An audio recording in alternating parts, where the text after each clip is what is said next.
Welcome back to Minibuzz Uganda. Kobanange no ye taxi yoga. Ekutwalira ekisoko obwerere ate no yogera n'ekikulu ku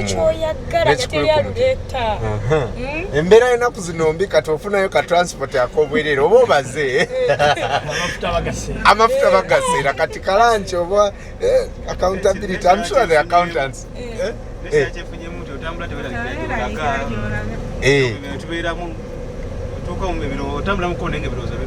nga biri eri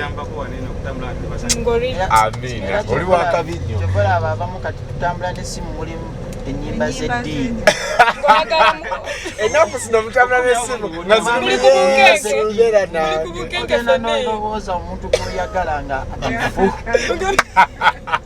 Before the break, we were talking about child mothers and the impact they have on this country, why they happen, and what should we do as a country to make sure that we stop the number of children having children. We want to get into our second topic. Anne, please do the secrets. Secrets ebyama. Banange byama chebyo.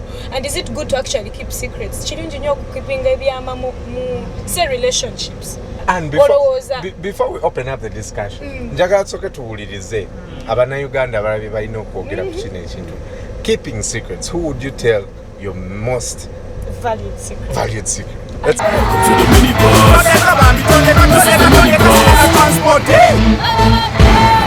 A secret is something that is personal. It's not supposed to be said. If you tell it to any other person, then it ceases to be a secret. A secret must be a secret. Even if it is with another person, a friend, it must be a secret. And it depends on the magnitude. There is, I guess I can have one to share maybe, but there could be that secret which will be for me only. A secret can be a secret only if you're two and you be faithful to each other. That secret will never be linked out. This is ekyama kya muntu kye. Uzokubera nga you're married, oba ufunye boyfriend, no gamba like you have kids. Kati no gamba, of course tamanyi to oba ina omwana. That means that yochiba kyama eri oyo agenda okuwasa. Other girls prefer their fathers, but for my case I prefer my mother more because she knows what we go through and all that. Welcome to the Minibuzz. Muwawulidde abantu.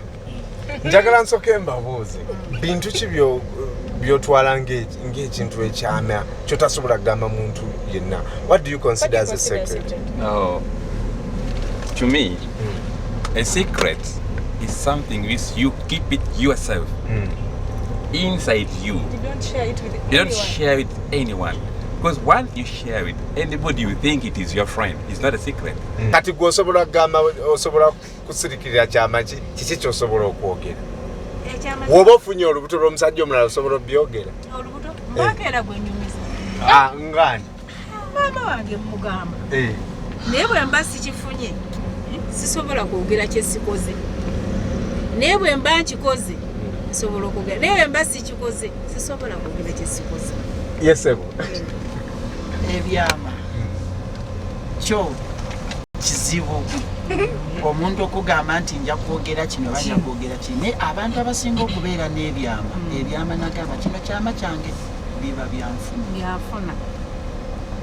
byanfuna kuba oli ne bwabanga amanyi kati ngaffe abasuubuzi ne baba bamanyi nti mashini eno bagisuubula waagundi ssente bwe ziti omubuuza nange njezo nno baali bazijja nezaggwayo ebyenfuna abantu ebasinga okukola ki okufuula ebyama. Lwaki abantu basirikirira nnyo ebyama?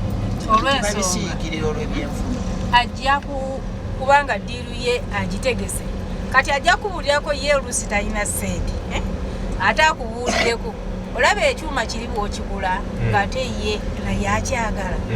Kati oluusi oli kyava aseka n'agamba n'agambako gundi ayinza okumpitamu. Abantu abamu basirikira ebyama byabwe. Onosa kati nga onagamba nengamba nti nenja nenkunyumizaako gwe nti n'ekyama kyange wekino wekiti. Kati nawe ojja kugenda nyumiza gwe. Naye okakana mu nnaku bbiri ng'ekyo kyona kitegedde. Kuba abantu balina eŋŋambo. Kati nga mama presenta yatigambye mama we asobola okijjeko abaali n'akireeta e Kampala. Ataddemu ne transport. Mulimu ebyama ebitoogerekeka. Mulimu ebyama ebiri nga byo gama sisina byama. Nga gwafu ekyava mu kyama ekidda mu gwama.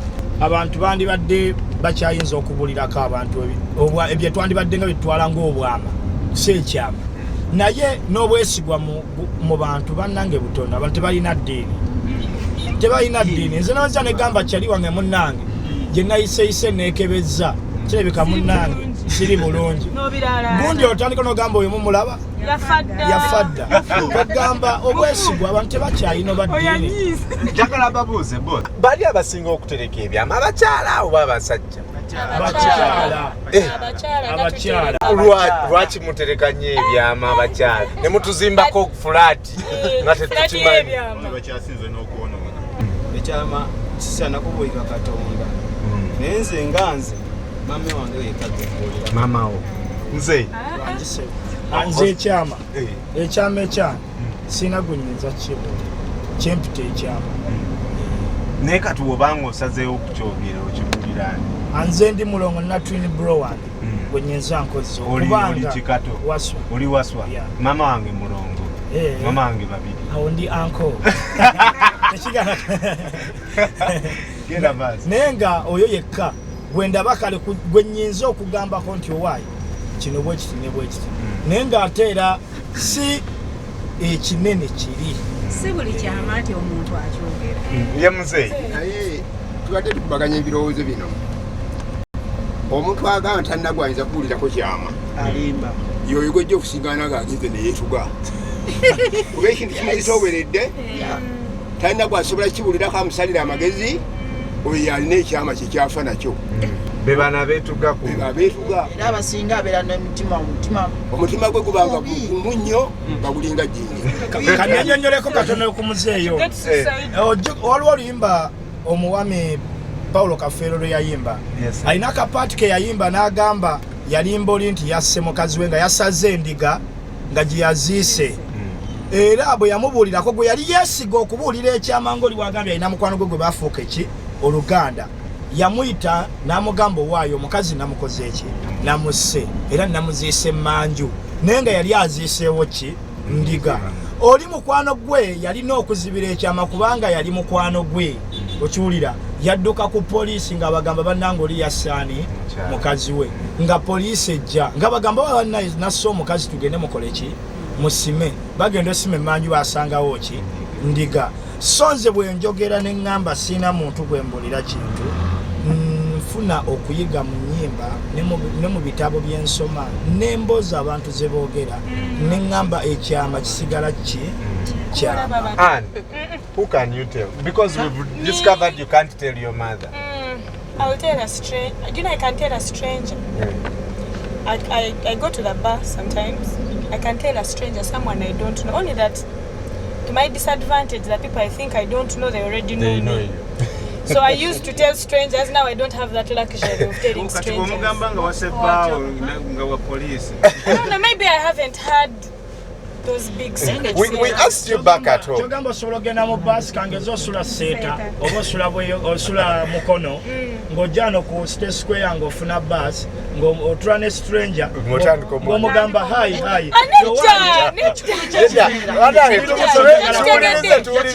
we asked you back at home who you tell your most treasured secret. Blessing Jerry says my sweetheart because I share everything with him. Blessing Namakula Agnes, my best male friend, because he's always free with me. Agnes Joy says my mom. Then Zora Savia says God.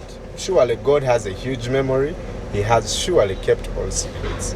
Whoever you decide to tell your story, your secret, that's your, you decide. But of course we encourage you to tell someone, but most probably tell God. Welcome